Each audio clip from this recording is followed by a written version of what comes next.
British ഭരണകാലത്ത് സ്ഥാപിതമായ പീരുമേട് കുട്ടിക്കാനം പള്ളിക്കുന്നിലെ സെന്റ് ജോർജ് CSI പള്ളിയുടെ ചരിത്രം പുസ്തകരൂപത്തിൽ തയ്യാറാക്കി പീരുമേട് സ്വദേശിയായ Guinness Sunil Joseph. Idukki live വാർത്തകൾ നിങ്ങൾക്കായി അവതരിപ്പിക്കുന്നത് ഹൈറേഞ്ച് ഹൈപ്പർമാർട്ട്, കട്ടപ്പന, ചെറുതോണി, അനക്കര, ഏലപ്പാറ.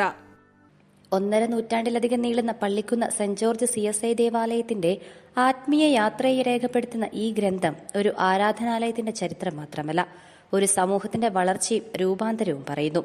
പള്ളിക്കുന്ന് പ്രദേശത്തിന്റെ ക്രൈസ്തവ പൈതൃകത്തെയും മിഷൻ പ്രവർത്തനങ്ങളുടെ സ്വാധീനത്തെയും മനസ്സിലാക്കുവാൻ ആഗ്രഹിക്കുന്ന ഏവർക്കും ഈ പുസ്തകം വലിയ സഹായമാണ്. ഗിന്നസ് സുനിൽ ജോസഫ് നടത്തിയ സൂക്ഷ്മവും സമഗ്രവുമായ പഠനം ഈ പള്ളിയുടെ സ്ഥാപനം മുതൽ ആരാധനാ രീതികളുടെ മാറ്റങ്ങൾ, വിശ്വാസികളുടെ പങ്കാളിത്തം, സാമൂഹിക സാംസ്കാരിക ഇടപെടലുകൾ എന്നിവയെല്ലാം വ്യക്തതയോടെ ഈ പുസ്തകത്തിൽ അവതരിപ്പിക്കുന്നുണ്ട്. പള്ളിക്കുന്ന് സെന്റ് ജോർജ് ദേവാലയത്തിന്റെ ആത്മീയതയുടെയും സാമൂഹിക സേവനത്തിന്റെയും സാംസ്കാരിക പൈതൃകത്തെയും സ്മരണക്കുറിപ്പുകളാണ് ഈ പുസ്തകം. സഭയുടെ വളർച്ചയും മതപരമായ പുതുക്കലുകളും മനുഷ്യരുടെ ജീവിതത്തിൽ വരുത്തിയ മാറ്റങ്ങളും രേഖപ്പെടുത്തുന്ന ചരിത്രരേഖ കൂടിയാണ് ഗിന്നസ് സുനിൽ ജോസഫിന്റെ ഈ രചന. മലനാട്ടിലെ ആദ്യത്തെ ക്രൈസ്തവ ദേവാലയമാണ് സെന്റ് ജോർജ് CSI ചർച്ച്. 1869 ഫെബ്രുവരി 10 CMS മിഷണറി ആയിരുന്ന റവറൻ ഹെൻറി ബേക്കർ ജൂനിയർ ആണ് ഈ പള്ളി പണിതത്.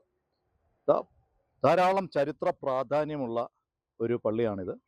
ഇതിനെക്കുറിച്ചൊരു ഈ പള്ളിയുടെ ചരിത്രവും ഈ പീരുമേടിൻ്റെ പ്രാന്തഭാഗങ്ങളെക്കുറിച്ചൊക്കെ ഒരു ചരിത്രം എഴുതണമെന്ന് വളരെ നാളുകളായിട്ടുള്ള ആഗ്രഹമുണ്ടായിരുന്നു.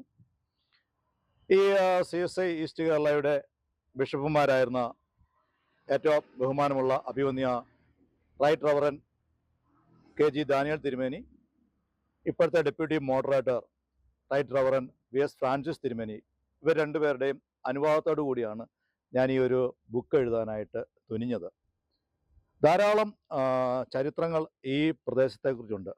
ഈ സ്ഥലത്തിന് പള്ളിക്കുന്ന് എന്ന് പേര് വരാൻ തന്നെ കാരണം ഈ പള്ളി ചർച്ച് ഹിൽ, അതായത് മലമുകളിലെ ഒരു പള്ളി, അതിൻ്റെ മലയാള വേർഷനാണ് കുന്നുംപുറത്തിരിക്കുന്ന പള്ളി. അങ്ങനെയാണ് ഈ പ്രദേശത്തിന് പള്ളിക്കുന്ന് എന്ന് പേര് വന്നത്. അങ്ങനെയുള്ള ചരിത്രങ്ങൾ അറിഞ്ഞ് ഇവിടെ ഒരു കുതിരയെ അടക്കം ചെയ്ത് JD മൺട്രോയുടെ കുതിരയെ അടക്കം ചെയ്തിട്ടുണ്ട്. ഇതിനകത്ത് 9-ലധികം ചൂള മരങ്ങളുണ്ട്. ഈ പള്ളിക്കുള്ളിലുള്ള ഫർണിച്ചറുകളെല്ലാം 1869 പണിതാണ്. ഈ ജനലിൻ്റെ മുകളിൽ 3 അക്ഷരങ്ങൾ കൊത്തിവെച്ചിട്ടുണ്ട്. പള്ളിക്കുള്ളിലുള്ള തിരുവത്താഴ മേശ, പ്രസംഗപീഠം, ഇതിനെല്ലാം ചരിത്രങ്ങളുണ്ട്. പള്ളിയുടെ ഭിത്തികളിൽ മുഴുവൻ ടാബ്ലറ്റ്സ് ഉണ്ട്. ആ ടാബ്ലറ്റ്സിൻ്റെ കഥകൾ, ഇതെല്ലാം ഇന്ന് അവൈലബിൾ ആയിട്ടുള്ള ഡേറ്റാസ് വളരെ ചുരുക്കമാണ്. യൂട്യൂബേഴ്സും മറ്റുള്ള സോഷ്യൽ മീഡിയയിലൊക്കെ വരുന്ന പല കാര്യങ്ങളും യാഥാർത്ഥ്യമായി നിരക്കുന്നതല്ല എന്ന് മനസ്സിലായി. പള്ളിയിൽ ശേഖരിച്ചു വെച്ചിട്ടുള്ള ചില രേഖകൾ, പിന്നീട് ജോർജ് ജോസഫ് പൊട്ടംകുളം അദ്ദേഹം എഴുതിയേക്കുന്ന pass to the hills, Henry ബേക്കറുടെ, ജോൺ ഡാനിയൽ മൺട്രോയുടെ യാത്രയിൽ അദ്ദേഹം എഴുതിയ പുസ്തകം, herons above the heron pool, Travancore manual, അങ്ങനെയുള്ള ധാരാളം പുസ്തകങ്ങൾ റെഫർ ചെയ്തും അവൈലബിൾ ആയിട്ടുള്ള ഡേറ്റാസ്, മൂന്നാർ CSI പള്ളി ക്രൈസ്റ്റ് ദേവാലയത്തിലുള്ള രേഖകൾ, അവിടെ അടക്കം ചെയ്ത ഇസബല്ല മേയുടെ ബറിയൽ രജിസ്റ്റർ സൂക്ഷിച്ചിരിക്കുന്ന നമ്മുടെ പള്ളിയിലാണ്. ഇങ്ങനെയുള്ള ഡേറ്റാസ് എല്ലാം മേടിച്ച് കൊണ്ടാണ് 53 പേജ് വരുന്ന ഈ ഒരു പുസ്തകം എഴുതാനുള്ള പ്രചോദനമുണ്ടായത്. KK റോഡിൻ്റെ നിർമ്മാണം, ഇവിടെ അടുത്തുള്ള ചാർലിക്കുളം, മാതാമക്കുളം, സെൻറ്റ് ആൻഡ്രൂസ് ചർച്ച് സീന്തലാർ, പട്ടുമല പള്ളി, വണ്ടിപ്പെരിയാറിലുള്ള സെൻറ്റ് ലോക്സ് ദേവാലയം, അങ്ങനെ ഈ ഇതിനെക്കുറിച്ചൊക്കെ ഏകദേശം സാധാരണക്കാർക്ക് ഒരു അറിവ് ലഭിക്കുന്നതിന് വേണ്ടിയാണ് ഈ പുസ്തകം എഴുതിയത്. ഇത് ചരിത്ര അന്വേഷണികൾക്കും മറ്റുള്ള ആൾക്കാർക്കും ഇതൊരു പ്രയോജനകരമാകും എന്നെനിക്ക് തോന്നിയതുകൊണ്ടാണ് ഇങ്ങനൊരു പുസ്തകം എഴുതാനുള്ള ഇതുണ്ടായത്. CMS മിഷണറി ആയിരുന്ന റവറൻ ഹെൻറി ബേക്കർ ജൂനിയർ 1869 ഫെബ്രുവരി 10 ദേവാലയം പണി കഴിപ്പിച്ചത്. ബ്രിട്ടീഷ് ഭരണകാലത്തെ അനുസ്മരിപ്പിക്കുന്ന ബ്രിട്ടീഷ് സെമിത്തേരി അടക്കം ദേവാലയത്തോട് ചേർന്ന് ഇന്നും പരിപാലിക്കപ്പെട്ടു വരുന്നുണ്ട്. സംസ്ഥാന ടൂറിസം വകുപ്പിൽ നിന്നും ദേവാലയ സൗന്ദര്യവൽക്കരണത്തിനായി തുക അനുവദിച്ചിരുന്നു. ദേവാലയ സെമിത്തേരിയിൽ ഇംഗ്ലണ്ട്, അയർലൻഡ്, സ്കോട്ട്ലൻഡ് എന്നിവിടങ്ങളിൽ നിന്നുമുള്ള 34 വിദേശീയരെയും ഒരു കുതിരയെയും അടക്കം ചെയ്തിട്ടുണ്ട്. മൂന്നാർ ക്രൈസ്റ്റ് ദേവാലയ സെമിത്തേരിയിൽ അടക്കം ചെയ്തിരിക്കുന്ന ഇസബല്ല മേയുടേതുൾപ്പെടെ 6 വിദേശികളുടെ സംസ്കാര രജിസ്റ്റർ, പള്ളിക്കുന്ന് പള്ളിയിലെ വിദേശികളുടെ ജനനമരണ രജിസ്റ്റർ, സ്നാനവിവാഹ രജിസ്റ്റർ, ഇവയെല്ലാം ചരിത്രരേഖയിൽ വിവരിക്കുന്നു. ചരിത്ര പുസ്തകങ്ങളിലെ വിവരങ്ങളും ചരിത്രരേഖയ്ക്ക് ആധാരമാക്കിയിട്ടുണ്ട്.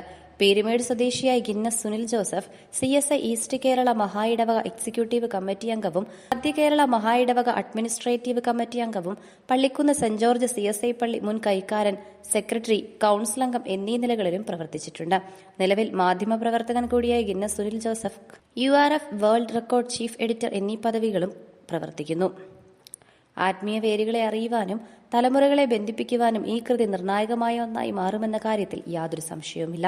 Idukki live news Peerumede. Idukki live വാർത്തകൾ നിങ്ങൾക്കായി അവതരിപ്പിച്ചത് ഹോം അപ്ലയൻസുകൾക്കും ഡിജിറ്റൽ ഗാഡ്ജറ്റ്സുകൾക്കും പുറമെ 52,000-ലധികം എസൻഷ്യൽ പ്രോഡക്റ്റുകൾ ഉൾപ്പെടുത്തി ഏറ്റവും വലിയ ഷോപ്പിംഗ് എക്സ്പീരിയൻസിനെ ഹൈറേഞ്ച് ഹൈപ്പർമാർട്ട് ഷോറൂമിലൂടെ ഏറ്റവും വലിയ കളക്ഷനുകളും മറ്റാർക്കും നൽകാനാവാത്ത ഓഫറുകളും ഉൾപ്പെടുത്തി farm fresh vegetables, fruits, meats, grocery, crockery, gift items, kitchen അപ്ലയൻസുകൾ, ബ്യൂട്ടി പ്രോഡക്റ്റുകൾ, ഇന്ത്യയിലുടനീളമുള്ള എല്ലാ ബ്രാൻഡുകളുടെയും ഹോം അപ്ലയൻസുകൾ, മൊബൈൽ ഫോണുകൾ, ലാപ്ടോപ്പ് എന്നിങ്ങനെ എല്ലാം ഒരിടത്ത് ഒന്നിക്കുന്നു. മാർക്കറ്റ് വിലയേക്കാൾ കുറഞ്ഞ വിലയിൽ.